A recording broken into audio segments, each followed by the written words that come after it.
The dust is settled from the trade deadline, but there's still bullpens in flux, including on some contending teams. We'll talk about that. A couple of big series happening right now, and the White Sox losing at blackjack. All coming up next on the RotoWire Fantasy Baseball Podcast.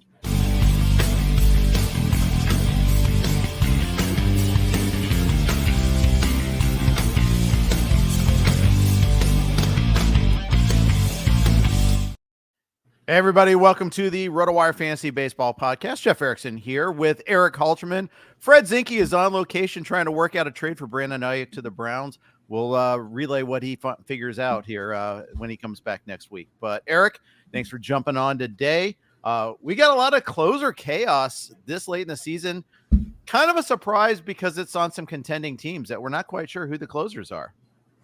Yeah, I'm glad Fred gets some time off away from baseball. I imagine a lot of Blue Jays fans probably need that around now, but we've got an exciting period, like you mentioned. We've got the chance to see what the trade deadline actually meant. So this is a key part of the season for fantasy purposes, for real teams as well, to set themselves up for the stretch run. There's not a whole lot left you could do. I mean, there's nothing that the real world teams can do except for call up guys for the minors, and we'll have some waivers to pick up down the stretch, but there's not a lot left to do at this point. Yeah, but it's funny. Like the Dodgers got the save chance last night. Two teams that really don't have a settled closer, by the way. Dodgers and the Phillies, two contending teams. Hudson got the save last night. The other day, they brought in the lefty. They brought in Banda for the ninth against the A's, of all people. Like seventh on our list of putative closing candidates, of course. And he got the eighth last night. Gave up a hit, but otherwise was pretty good. Phillies had some key lefties coming up, so you can see why Roberts is going to be mixing and matching a lot there. It's kind of frustrating, trying to handicap that. I know I as an Evan Phillips manager, I know that ship has sailed. I understand that, but it's just, this is a great team, and they don't even know who their closer is right now. Yeah, and I don't think it's a coincidence that the two teams that look like they're going to be getting buys in the National League don't have a need for a traditional closer, the Dodgers and the Phillies. And we don't love it for fantasy purposes, but it's only going to keep happening, I'm pretty sure. I guess in the AL, you've got some of the best teams have real closers. The Guardians with Emmanuel Clase, Clay Holmes is still a closer for the Yankees. Craig Kimbrell, though, he's had his stretches where he's not necessarily one, and the Orioles seem to be just fine. So it seems like the best teams aren't really prioritizing having one guy in the ninth inning. And given that it's working for the Dodgers and the Phillies, I don't see why they'd go back to it. And I think we might get to it with some Carlos Estevez and some Phillies talk. But when he was dealt to the Phillies, my main thought was, if a team's had success with a committee and they don't bring in somebody who has, 250 saves on his career so that he can come in and demand the ninth inning, why would a team stop using the committee setup if it's worked for them so well? Why would a manager say, you know what, I'm actually going to start deploying my relievers against suboptimal parts of the lineup? You just don't need to do that if you're having success and you already have buy-in. So I don't really know if there's going to be a closer job to be had on either of those teams the final 6-7 weeks. Right. I agree. And, looking at the Phillies under Rob Thompson, that's a feature, not a bug. This is not the first time that this is like all 3 years where he's been managing. It's been a combination of people. It hasn't been just one closer there. So that's just the way it is. I think Estevez will be first among many, but I think Hoffman will get his. I think Alvarado's, I kind of think he's a drop now. He's been struggling a little bit anyhow lately. So I've kind of been, discounting his value quite a bit.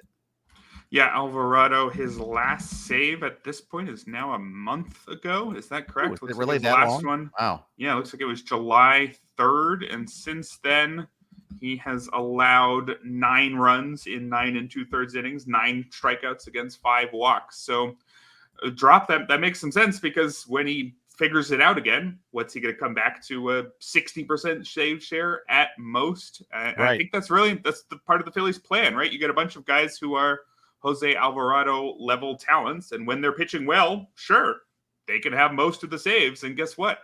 Not a lot of relievers are consistent for 6 months and then in October as well. So if the game plan is we get a bunch of guys who are absolutely fine closing in the ninth inning when they're on their game, and we'll figure out which one of them are on their game at any given time. So difficult for fantasy purposes, means a lot of picking up and dropping. But I don't see it changing.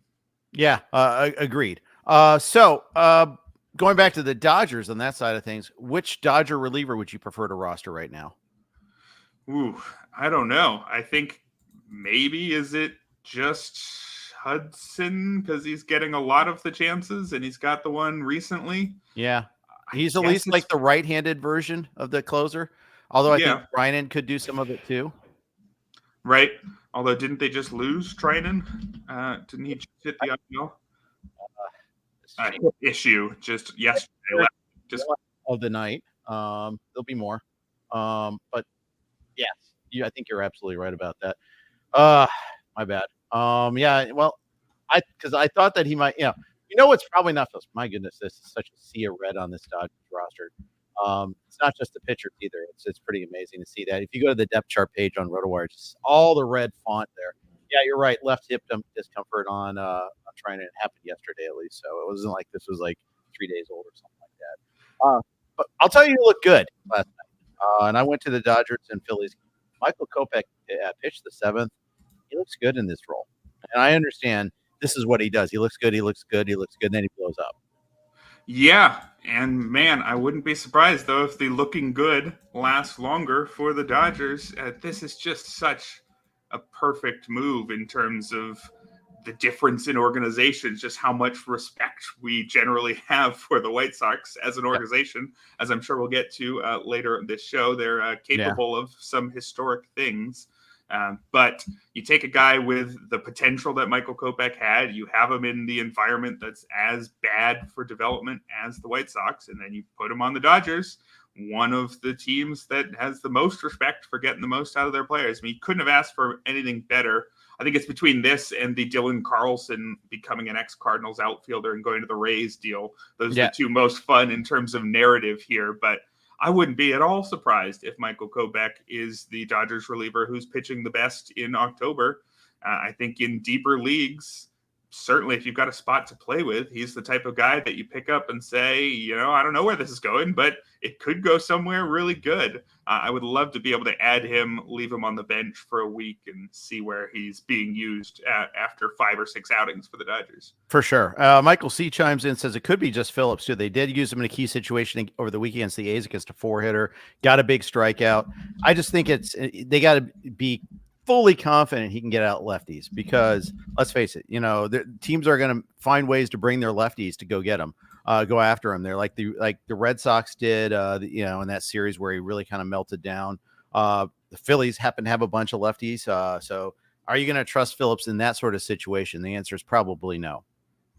Yeah, and it looks like he was considerably worse against lefties last year as well. It's just he was great against everybody. Righties had a 181 WOBA and lefties had a 282 WOBA against Phillips last year. So this is not an unsurprising issue here. I think that if Phillips is not at his best, then he's just a very useful matchup guy versus righties. All right, let's go to another team, the Royals, who have traded for a reliever. 2 of them, actually. And it looks like they're not quite sure which one is going to be the closer, whether it's Hunter Harvey, whether it's going to be Lucas Erceg, who they got from the A's. Who do you have in this battle? Yeah, I like Hunter Harvey, and the fact that he now has a save makes it easier to take him, I think. Harvey's just looked like somebody who's been on the verge of closing for years. He briefly had that shot at closing for the Nationals last season, got 10 saves. The numbers were slipping back a little bit this year, but I think that was only like just before he got traded. I think for 3.5 months or something, he looked like just the same guy as last year. If you look over the course of the last 3 seasons, it's a 3.29 ERA, 112 WHIP for Harvey, 27% strikeout rate, 7% walk rate. It's a really good pitcher. Maybe not enough to be the closer for the best contenders out there, but good enough to close for a team like the Royals in my eyes. And like Erceg really though is not much worse, maybe even be better. It's just he hasn't been on the verge of looking like he's ready to close. So maybe I just trust Harvey a little bit more. But Erceg, of course, he's not going to have that long track record because of who he is as a player. He was a hitter. He was a position player coming up through the minors, was converted to relief and only made his big league debut at age 28. So he hasn't had the time to develop that long track record and didn't have much control last year at all, 14% walk rate, but that's all the way down to 8% this year. His underlying numbers look a whole lot like Hunter Harvey, so there's not much to split them. I guess you go Harvey because he has that save already, but they're both really good gets, I think, for a Royals team that really needed help in the bullpen. Yeah, agreed. I wish like Joe Sheehan was writing in his third newsletter, wish they did a little bit more to address the bottom of their lineup. I think that's their issue. I think they have a decent rotation. They've got some really bad bats at the bottom of that lineup, though. They're playing a key series against the Red Sox. I think they might, and their schedule is going to pick up, generally speaking. I think they're going to get exposed a little bit.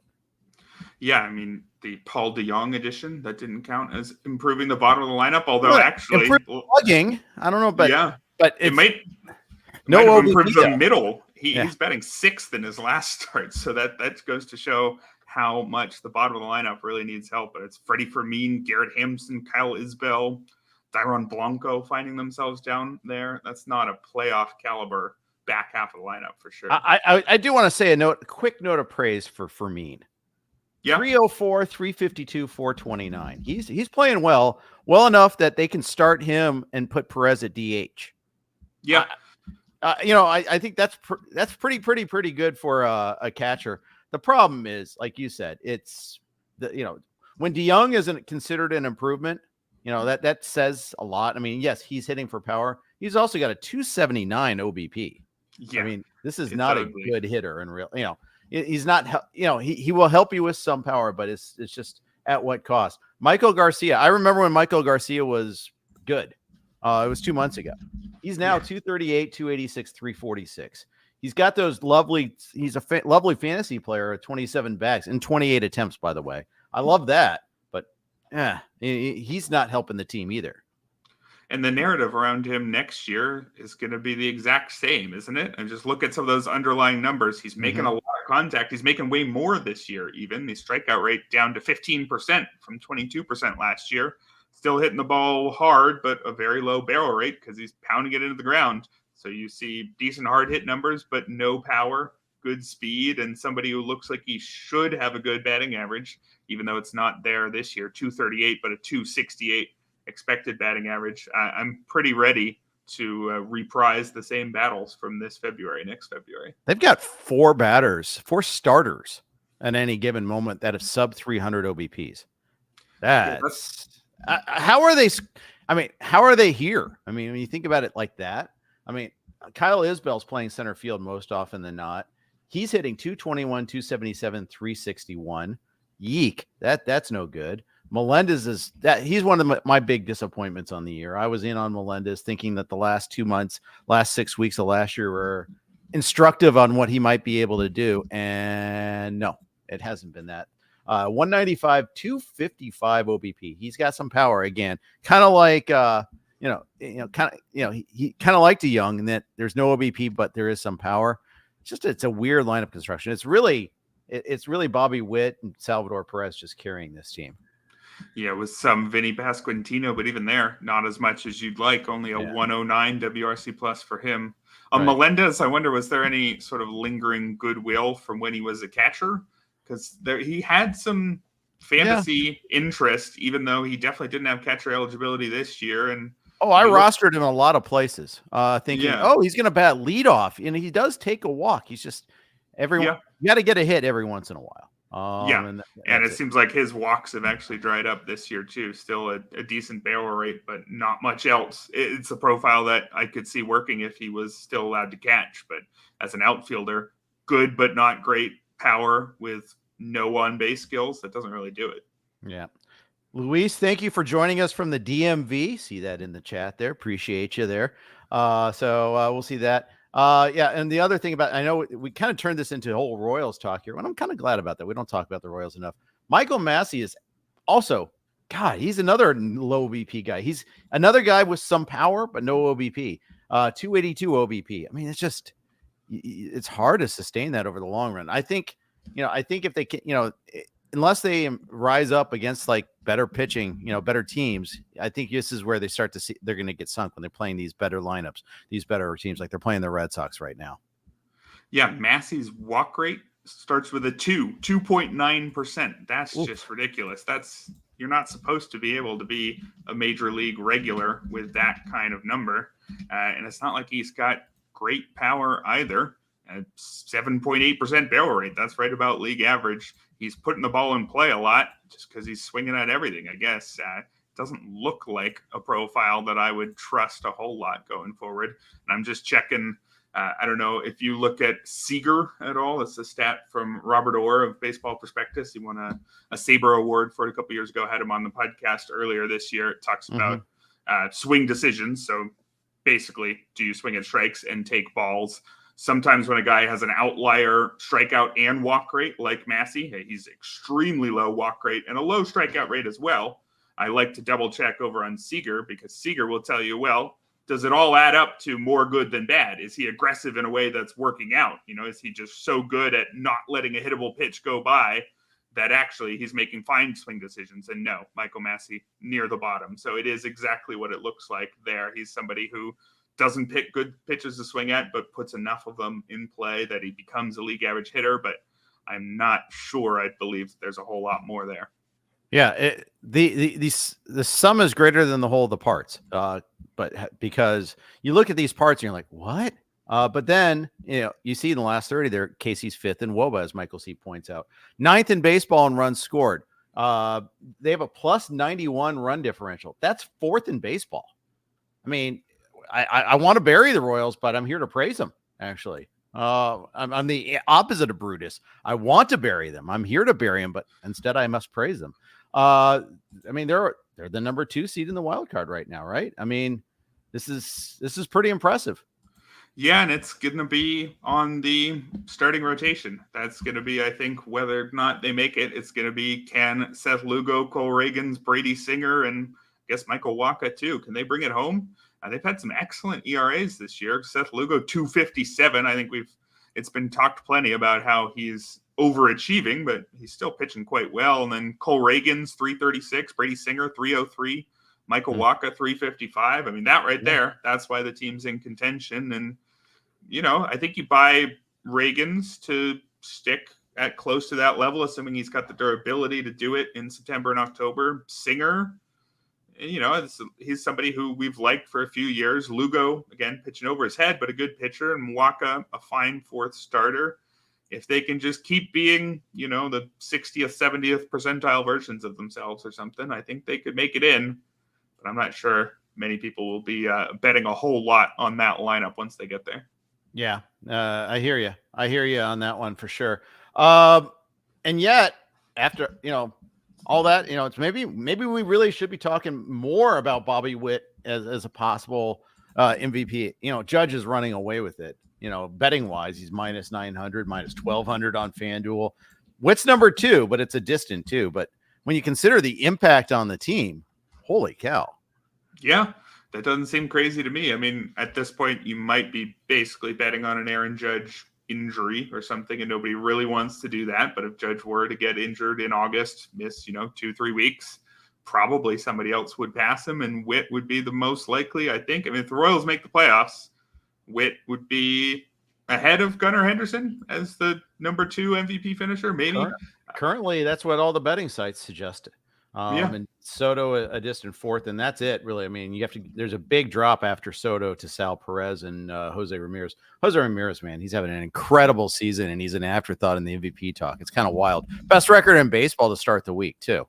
They lost last night, but still, that to me is wild also, that he isn't getting more love in the MVP talk, too, considering the lineup around him. But that now we're getting a little far afield. We were going to talk closers, and we kind of just turn this into Royals talk, but that's just a good conversation, so that's okay. We're going to talk Orioles bullpen, but first, did you ever play the over/under game with your friends? Think I can eat that slice of pizza in under 30 seconds, or I know it'll take you over a minute to down that 2-liter. If you have, then you're going to love Pick 6, the new fantasy game from DraftKings. Here's how to play during baseball season. Pick between 2 and 6 players and choose if they'll have more or less of a stat, like runs, hits, strikeouts, and more. Track your picks and play against the others for a shot to win huge cash prizes. That's all there is to it. Download the new DraftKings Pick 6 app and use code RWPicks. New customers play $5 and get 50 in Pick 6 credits. That's code RWPicks for new customers to play $5 and get 50 in Pick 6 credits only on DraftKings Pick 6. The crown is yours. One per new customer, non-withdrawable Pick 6 credits expire in 6 months. Limited time offer. Gambling problem? Call 1-800-GAMBLER. 18 plus in most eligible states. Not available in all states, including New York and Connecticut. Eligibility restrictions apply. Void where prohibited. See terms at pick6.draftkings.com/promos. I'm here with Erik Halterman. We are talking about bullpens and Flux and tangential related issues there. Let's talk about the Baltimore Orioles, where Yennier Cano got the last save for this team. Are we, is this a blip? Is Kimbrel, you think, going to get the job back? Would you trust him with the job? I don't think trust and Craig Kimbrel go together the last 6-7 years very well. And I wouldn't be surprised, though, if he takes the job back either. I think that's the stage of his career that he's in, where he'll have months where he should be nowhere near the 9th inning, and then he'll have 2 months where he definitely belongs there. I would imagine that the Orioles' game plan is probably to hope that he's back to looking like he deserves, like he pitches in the 9th inning come October. And so I'd imagine their designs would probably be hoping that he is back there, in September or even back half of August. But his last save is nearly a month ago as well. July 7th was the last save for Craig Kimbrel. And man, this has got to be a bullpen that should have added a better piece than Gregory Soto and Seranthony Dominguez, right? Isn't that right? That was my takeaway here. I don't know when the Orioles are going to lose the goodwill they sort of have among neutral fans as being, this exciting up-and-coming team. Eventually, aren't we all just going to get mad at them for not, converting this into an actual powerhouse? This seems like a bit of a wasted opportunity at the deadline to be entering the stretch run with a very talented roster and with this version of Craig Kimbrel as your closer or your next closest thing to a closer.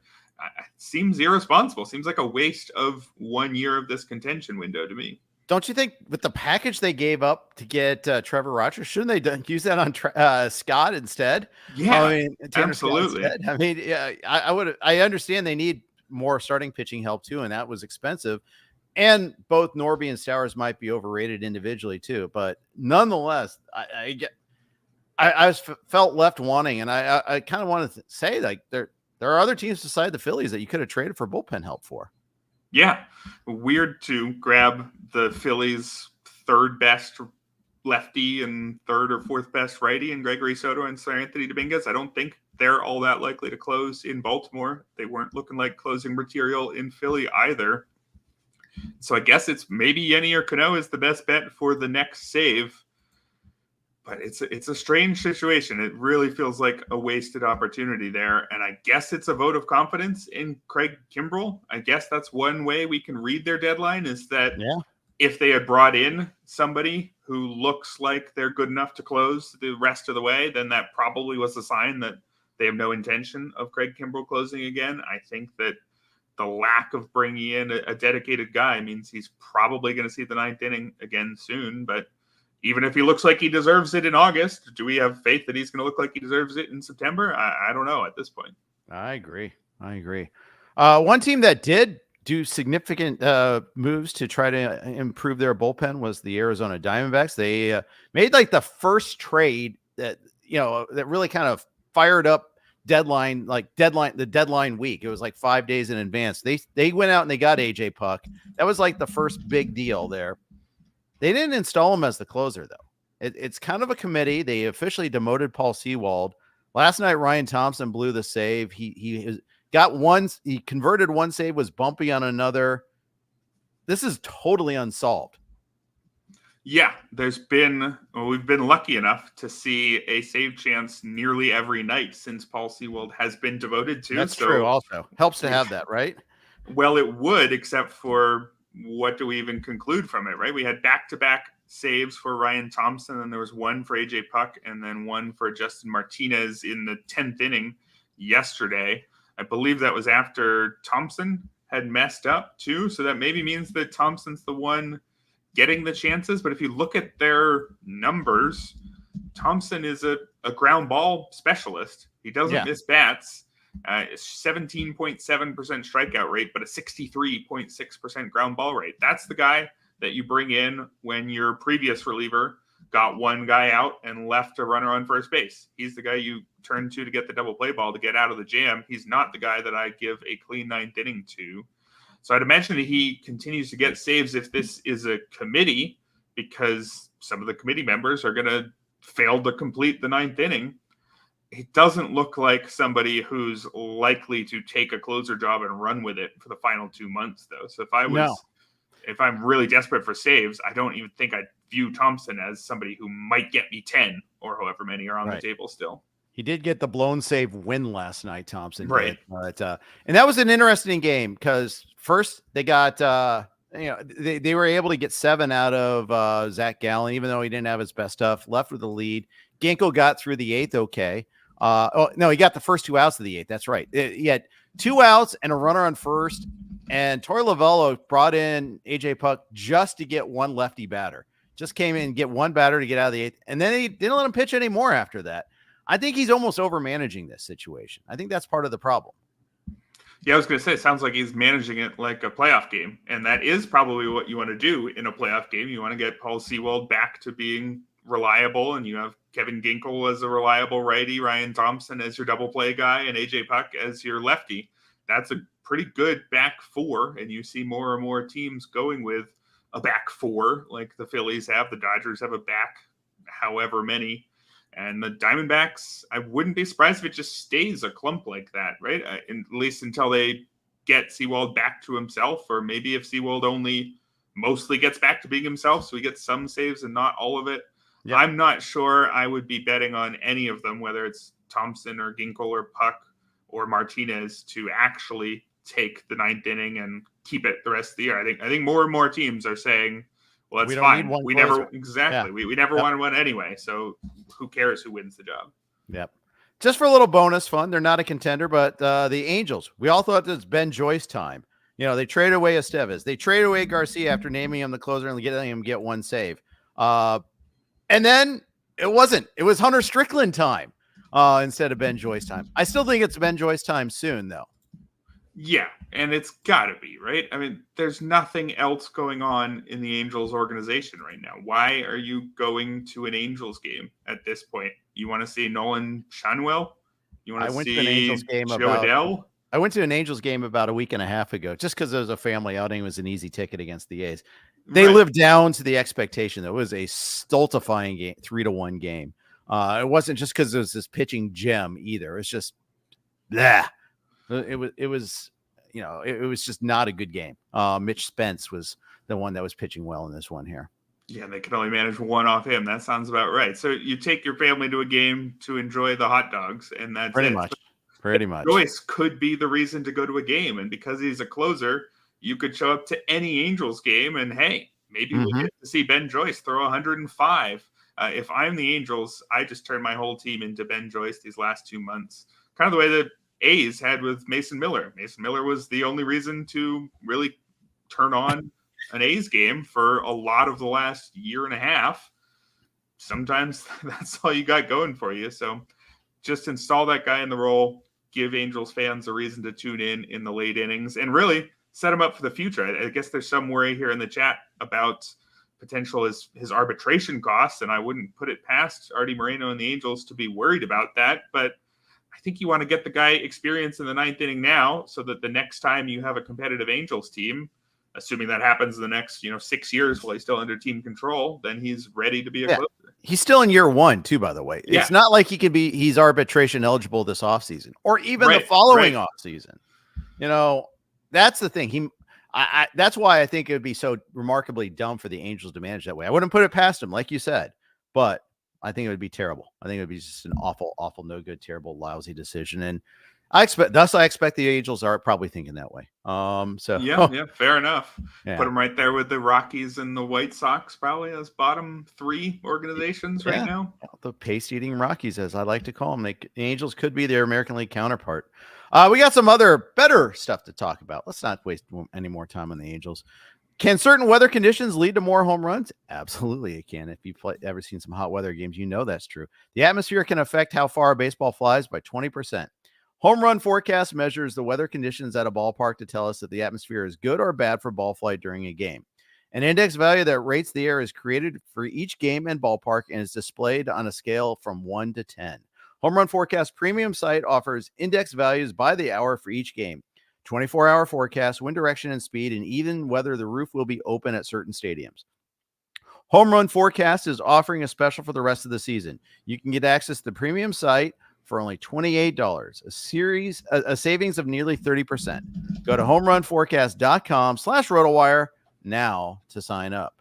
Also, we're on the Blue Wire Network. Here are their ads. All right. Thank you for your patience, live streamers. Thank you for those of you listening on podcast later on. Appreciate that. We appreciate Blue Wire. A couple other things I wanted to talk about before we get on out of here. Some fun stuff that happened here. I thought there was some interesting stuff that happened last night. We talked a little Dodgers, Phillies. Unfortunately, the White Sox, they lost at blackjack. They've lost 21 in a row. They lost 5-1 to the A's last night. They have not won a game after the All-Star break yet. Pretty amazing.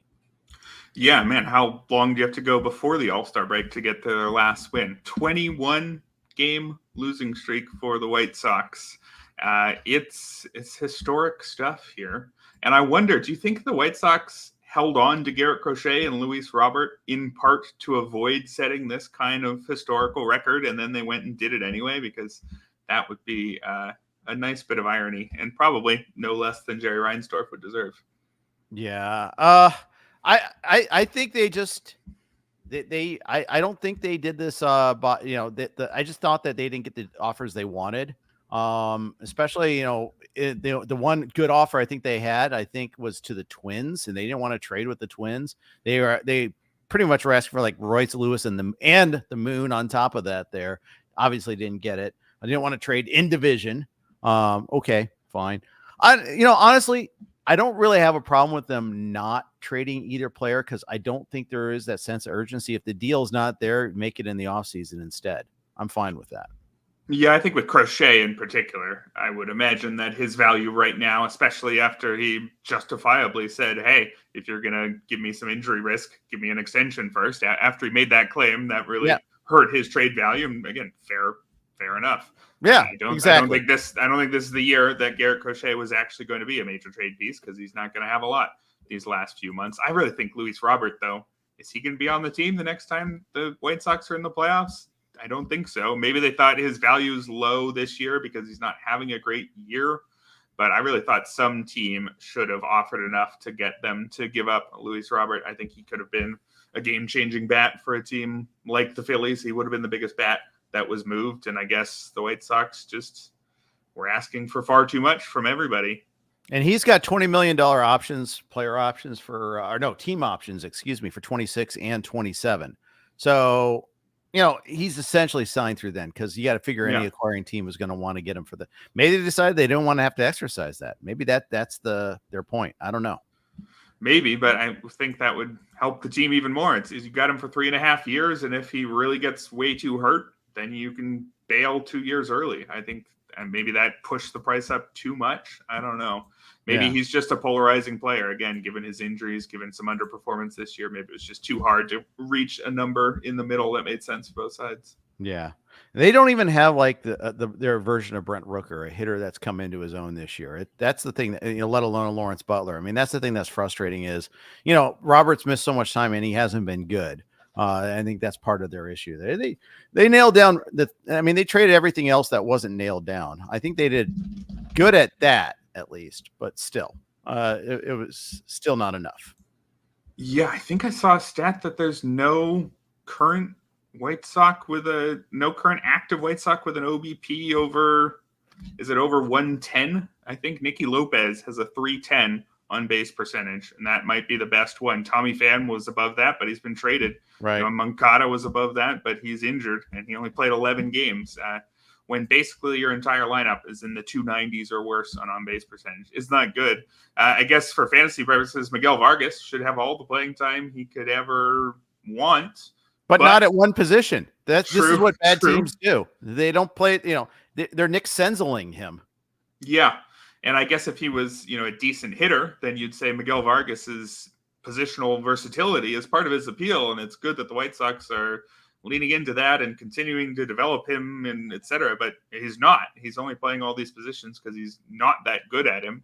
And it seems like he should just settle in at first or third or left or something. But do we worry at all that the fact that it's the White Sox that wanted Miguel Vargas means that, actually it's not going to work for him? Because he's somebody who's been vaguely interesting for several years.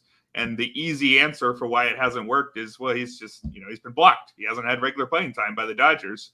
The other answer is he's not actually that good, and we're about to find out when he plays every day. I was going to say a little bit of column A, a little bit of column B. I think opportunity trumps organization still. We'd all like him to go to a better place, but I mean, that's the whole point is that's why he's available in the first place, though. If he were, that's where he's got to get his opportunity to make good. That's all there is to it there. Let's move on. David Festa, really good last night against the Cubs. It was a festival of arms. Okay, I'll stop with the puns. No, I won't. That's not true. I'm lying. But Festa was really good against the Cubs. This is a big development for the Twins. They're developing their own pitcher. B, this is someone that could make a difference if he continues to pitch like this, maybe be a playoff starter. Yeah, for sure. And he's got the prerequisites for being very interested in him in fantasy. We'll see whether or not he deserves all of that, but he's got the chance to stick in the rotation the rest of the year pretty smoothly with Chris Paddock out right now. Even when Chris Paddock eventually comes back from a right forearm strain, hasn't pitched that great. Very easy to see Festa just keeping the job over him. And Festa's got plenty of prospect pedigree as well. Wasn't quite like an elite prospect, but quite a good one. One of the better starting pitchers supposed to debut this year. So when you've got those prerequisites and then you start showing something, because it had been a couple outings where he didn't look great, although I think even in some of those, his strikeout and walk numbers were fine. He was just giving up some runs. I'm pretty interested to see how this goes. He's got, again, everything you need for this to be quite good down the stretch if he lives up to his potential. Absolutely. So big outing there. Wasn't a huge run scoring game, but it was enough. And, Twins are in the thick of it, obviously. They are the third wild card right now, game and a half behind the Royals. No, game and a half above the Royals. Excuse me. I got that wrong. It should be, they're the two wild card. The Royals are the three. I think I said it the other way around earlier. And the Royals are a game and a half up on the White Sox. The Red Sox. Golly, just stop. Just slow down, dude. All right, game and a half up on the Red Sox, and big head-to-head matchup right now there. Yeah, for sure. Could see either of those teams. I mean, the Red Sox, if they make it in, are they likely to make noise in the playoffs? We talked earlier about the Royals, how that lineup certainly doesn't seem like one you would put much on in the postseason, and the rotation's good, but the bullpen and the lineup, I don't know. But the Red Sox, if that rotation is coming around, if we trust that rotation, the lineup's probably better than what we had in Kansas City. I don't know about the bullpen being that good. It's not a massive weakness or strength, maybe, but it's a team that could actually maybe make some noise in the playoffs, despite entering the year looking like, an 80-win team. So with Boston, I don't want my pitchers facing them at all. I'm super nervous about that, but their pitching's just taking on so much water. Tanner Houck was so good earlier. He hasn't been good lately. And I actually, that was one of those guys that was kind of carrying my main event team for a while. He's not doing that now. He's kind of taking on some water. And I just look at this rotation. I don't see the run prevention being good enough there. I think that they could be scary in a series, but I don't see them winning more than one series. Yeah, I can see that. It's going to depend on whether or not guys like Houck have anything left in the tank by the time we get to October. Just looking at their ERA in the rotation since the start of July is 4.40. That's exactly 15th in the league. So middle of the pack there over the last 6 weeks or so. So it seems like they're fading a bit, definitely, after that early hot streak.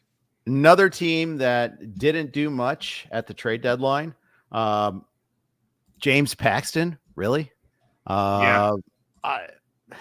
They chose him over Cooper Criswell. I would not have made that choice. They did add Luis Garcia. Okay, that's nice. Lucas Sims. Okay, that's nice. But these are all nice little pieces. This is get us to the.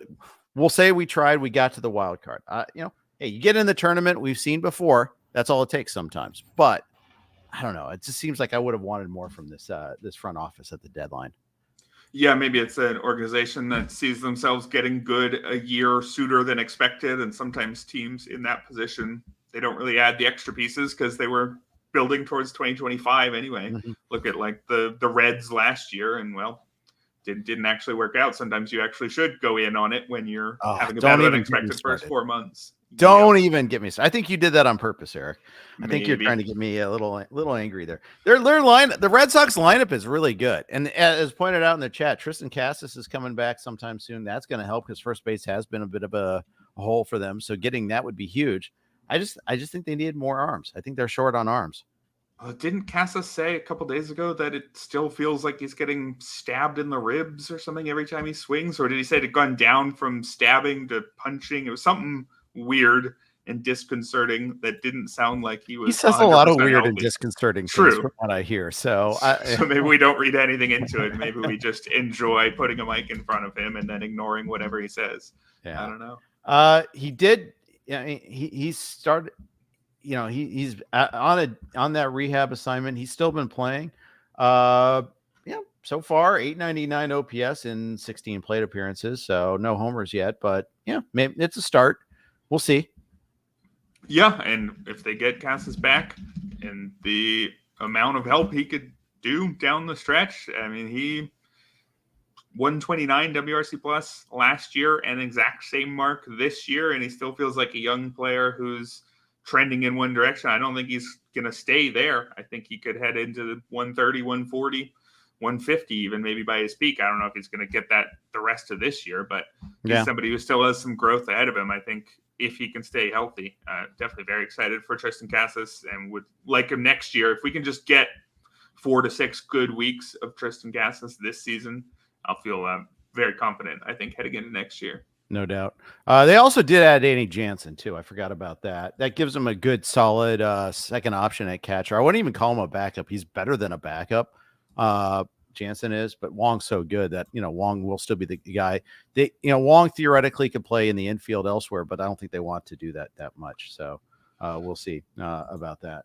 Yeah, I think go ahead. We have one game with Jansen in the DH. I think there's probably less of that than he had with Alejandro Kirk in Toronto, but he might still get a little bit more than a 50% catcher. We'll see exactly where that goes. Yeah. One other game I wanted to mention last night, Houston, Texas playing for their playoff lives, basically. They rallied. They got 2 runs in the bottom of the 10th after allowing the ghost runner to score for the Astros in the top inning and came back to win that game. Kind of a big salvage the season sort of when they got to do it again and again, but they're sitting at they're out of it in the wild card. They're 8.5 back in the wild card, but in the division, they're sitting there. They're still 5 games out behind the Mariners. It's viable, but barely.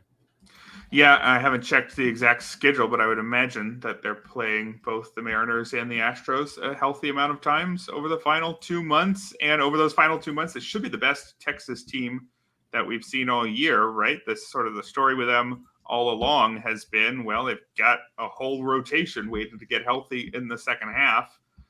If they get everybody healthy, Jacob deGrom, Tyler Mahle, they're coming back soon. If Max Scherzer comes back again from his latest thing, John Gray, he's out again. It's just they've never actually managed to get 5 good starters healthy all season. Right. And really, I think the noises you're making, I agree with. I mean, by the time Jacob deGrom comes back, who's to say that Nathan Eovaldi won't be down or something like that? So you can see the outline of how the Rangers get back into it. It's by getting healthy and beating up their division mates.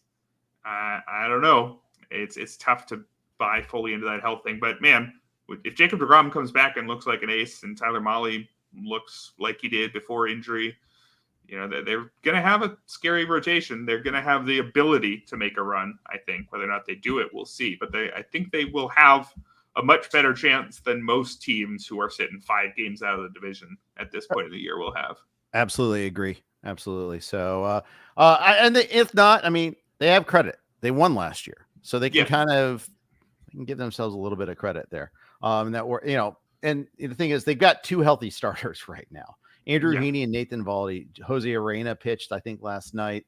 I think Joey Holstaff is on tap for 2 starts this week. So, they're asking a lot. And they try. I mean, they've tried to add players there, whether Molly or DeGrom can pitch in at some point. I would be surprised if we see much from Scherzer the rest of the way. It's arm fatigue. He didn't look good when he was back. It strikes me as someone that it's kind of a write-off right now. Yeah, and unfortunately might be a write-off for good soon, right? Yeah, that's probably true too. We haven't really heard him talk about retiring with much specificity, I don't think, but he's 40 years old now. And he's had more and more injuries the last several years. If I'm him, I don't know if I feel like I need to do another year. He's accomplished quite a lot. And with the way things are going, with the pain that he seems to be in at this point, I don't know if he's going to fight through another one. Maybe if we're lucky as a fan, maybe what I'd be rooting for is go sit home for 4 months and then sign somebody with a contender in August or something. Go pull a late career Roger Clemens. Maybe that would work out pretty well. We'll see. All right. That is going to wrap up today's pod. Eric, thanks for jumping in for Fred today, and fun doing one with you. I'll be talking to you again later on the Sirius XM show with Nick Whalen and I. So doing your usual Tuesday night appearance. So looking forward to that as well. Thanks for coming on. Yeah, looking forward to it. And thanks for having me on. Of course. Thanks everybody for listening. Thanks for those of us in the stream. Really appreciate it there. And we got James Anderson back at you tomorrow. Todd Zola will be hosting for me on Thursday. Thanks everybody for listening. Have a great day.